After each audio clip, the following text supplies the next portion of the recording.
wabarakatuh. Warahmatullahi wabarakatuh. Kamu atas nama masyarakat Aceh mencinta syariat Islam. Mencinta syariat Islam. Pada malam yang berbahagia ini, menyatakan sikap dengan sesungguhnya bahwa kamu menolak keras aktif perencanaan konser di Aceh, baik yang akan dilaksanakan di Hub Sumawe ataupun di Banda Aceh. Apapun jenis konsernya dan kapanpun dilaksanakannya, kami menolak keras. Dan kami mengharapkan kepada pemerintah Aceh, baik yang daripada kalangan gubernur,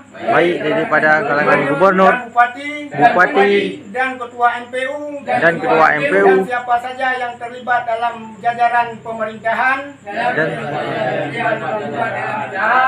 untuk mencegah akan terjadinya konser di Aceh. Sesuai dengan perjanjian dijanjikan oleh setiap pemerintah Aceh. Maka inilah pernyataan sikap kami, menyatakan dengan sesungguhnya. Assalamualaikum warahmatullahi wabarakatuh. Allahu Akbar. Allahu Akbar.